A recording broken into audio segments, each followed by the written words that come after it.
Bonjour et bienvenue dans cette vidéo. C'est Anis du site réussirlegmat.com et dans cette vidéo, je vais interviewer Charles qui va nous raconter son histoire avec le GMAT. Alors Charles, il a fait un très très bon record qui est le Q51, c'est-à-dire 51 sur 51 sur la partie quantitative du GMAT avec 97 percentiles. C'est le score le plus haut qu'on peut avoir sur cette partie. Et c'est le premier élève de réussir le GMAT qui a obtenu ce score. Donc, félicitations, Charles. Il a obtenu 740 au GMAT. Alors, ce n'est pas le record au niveau GMAT. Notre record, c'est 770. Euh, donc, voilà. Félicitations, Charles, pour ce score. Donc, aujourd'hui, tu vas nous Merci. raconter un peu ton parcours, un peu ton profil, ce que tu as fait, tes objectifs en termes de master et un peu ton projet professionnel. Et tu vas nous raconter un peu ton expérience avec le GMAT et comment tu as eu ce score-là et tout ce qu'on a fait ensemble. D'accord, donc on va commencer par te présenter un peu. Donc, ton Ça âge, marche. l'école que tu as fait, tes objectifs, tes stages, voilà, un peu ton parcours, quoi. Yes. Alors, bonjour à tous. Moi, je m'appelle Charles, j'ai 21 ans. Pour remonter au niveau du lycée, j'ai fait un bac S dans un lycée privé à Lyon que j'ai obtenu avec mention. Ensuite, j'ai pas voulu faire de classe préparatoire. Du coup, j'avais visé soit les écoles anglaises sur UCAS, soit j'avais entendu parler d'HEC Lausanne. Donc, j'avais été pris dans des écoles en Angleterre, mais avec Brexit, Covid, etc. Au final, j'y suis pas allé. Donc, j'ai fait le choix de partir à HEC Lausanne juste après le bac. HEC Lausanne, j'ai fait un bachelor en 3 ans. C'était enseigné en anglais. Euh, Bachelor en 3 ans, c'est un Bachelor of Science en économie politique. Très axé quantitatif. Ça, c'était important quand même. Donc, au niveau des notions de maths, déjà assez solide. Et puis au niveau de mes stages, alors j'ai fait un stage chez Crédit Agricole en Venture Capital, un stage de 2 mois. Voilà, et là j'ai pendant ma césure, du coup, là je suis en année de césure, donc on va en reparler après, combien de temps j'ai mis pour préparer le GMAT, etc. Je vais enchaîner sur un stage en gestion d'actifs à Paris.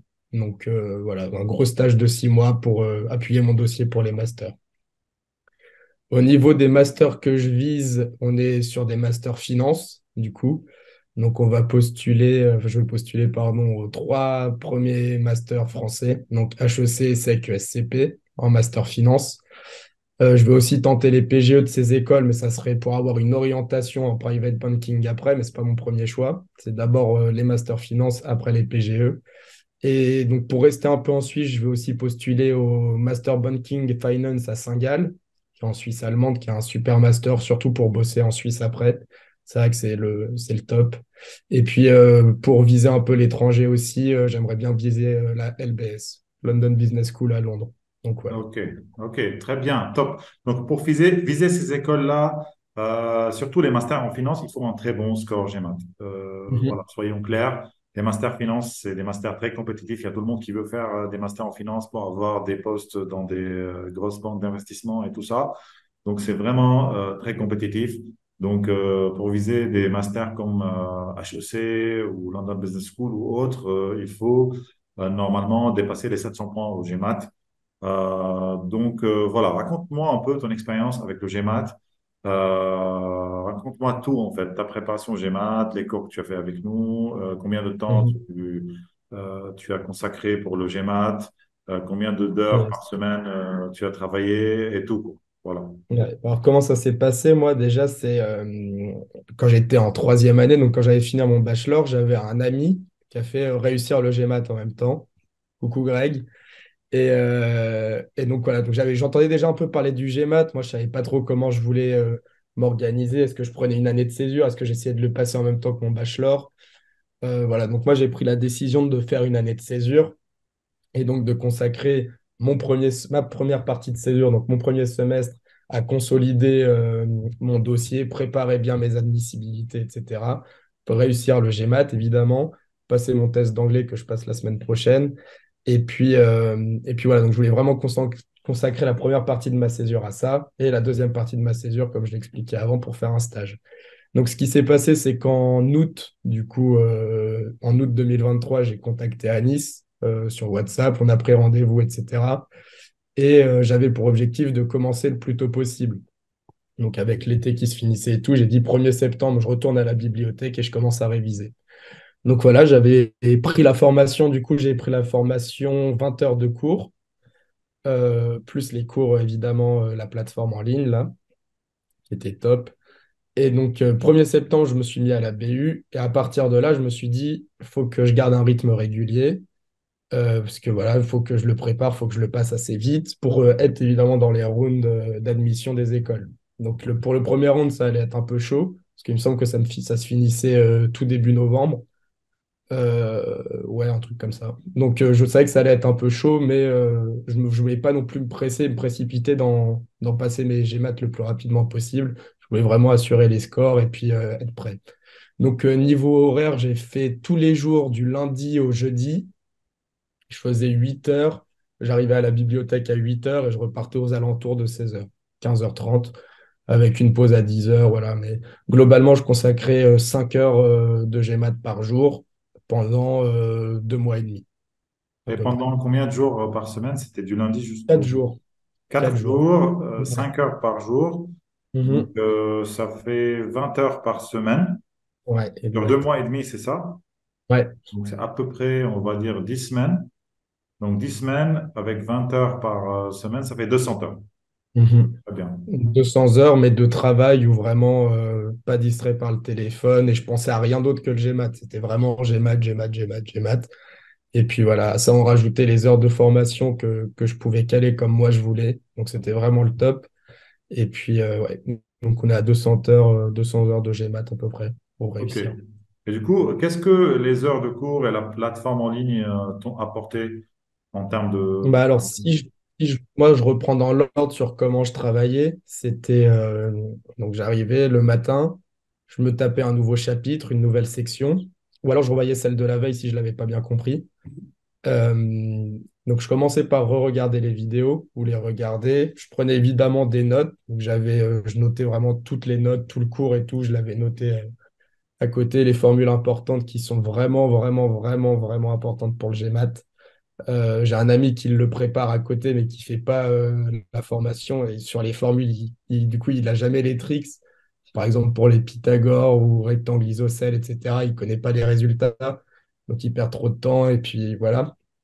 Et donc, voilà, donc je faisais de nouveaux chapitres, je prenais tout en note, ensuite je faisais les vidéos aussi, les petits exercices qui étaient proposés, je faisais toutes les sections. Et ensuite, donc ça, je notais déjà, rien que dans les vidéos, s'il y a des choses que je comprenais pas ou j'avais un peu de mal à comprendre comment c'était fait. Avant de commencer, je posais la question au prof, je lui demandais toujours d'abord de répondre à ma question avant qu'on commence à faire les exercices en plus qui étaient proposés par la section.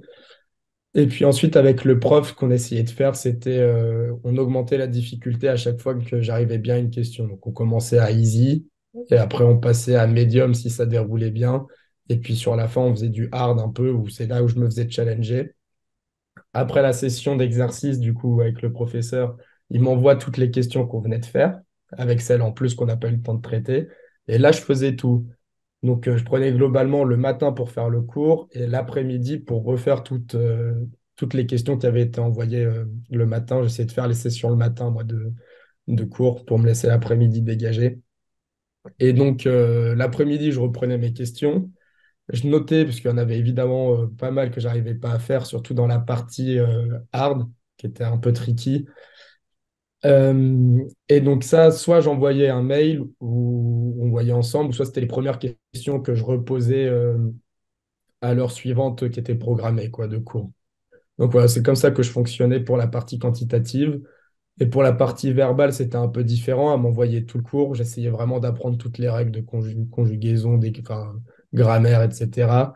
À côté, j'ai appris pas mal de vocabulaire aussi, qui était important, avec les idiomes, etc., qui est vraiment important à connaître, où j'avais des lacunes sur ça.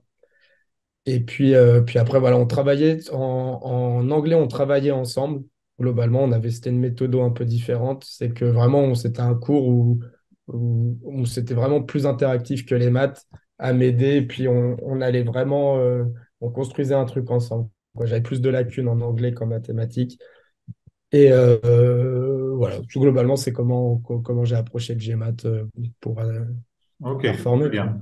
Niveau test blanc, tu as fait des tests blancs, j'imagine, des tests blancs Ouais, officiels sur NBA.com. Donc, tu as eu ouais, combien? j'ai fait les deux tests. Ouais. Donc, premier test blanc que j'ai fait, donc j'ai commencé début septembre, j'en ai fait un mi-octobre. J'ai eu 670, il me semble, ou 660 au premier. Ensuite, j'en ai fait un 3 semaines après où j'étais à 690, 700. Et j'en avais trouvé un autre, mais qui était un moins significatif. C'était plus sur NBA.com et j'étais aux alentours de 710. OK. Et puis après, dans le test réel, Trois tu as tests eu blancs. les 740, c'est ça? Et dans le test réel, 740, et justement avec le Q51 en maths que j'avais jamais approché en test blanc. Alors, Donc, très bien, ça très m'a bien. fait. Et en anglais, tu as eu combien sur la partie verbale? J'ai eu 39. 39 sur la Je suis partie verbale. 39. Alors, Ouais. comment Charles a pu faire pour bouger de 670, 690 avec un quant de 47, 48, 49 à un score de 740 avec un quant qui est égal à un score de quant de Q51 en fait. C'est grâce à une astuce de time management qui est vraiment très importante. Comment gérer le temps pendant le test. Ça peut faire une grande différence. C'est ce qu'on apprend à nos élèves. Comment bien gérer le temps pendant le test. Alors, on ne va pas expliquer cette méthode dans cette vidéo parce qu'il faut bien élaborer et expliquer l'algorithme. Mais voilà, donc c'est grâce à cette stratégie notamment qu'il a pu vraiment bien gérer son temps pendant l'examen et il a pu avoir le Q51 avec un 740. Donc c'est très bien, Charles. Je te félicite de nouveau, franchement, super score. Très content de ce score-là. Et je te souhaite le meilleur pour tes admissions. Je pense que si tu te prépares bien, tu vas être admis HEC ou autre master que tu vises en finance. Et du coup, pour tous ceux qui veulent préparer le GMAT et préparer leur dossier d'admission pour les masters ou les MBA, vous trouvez mon numéro WhatsApp dans la description de cette vidéo et mon email. Vous pouvez me contacter pour plus d'informations. Et sur ce, je vous souhaite une excellente journée et à bientôt dans une autre vidéo. Allez, ciao, ciao.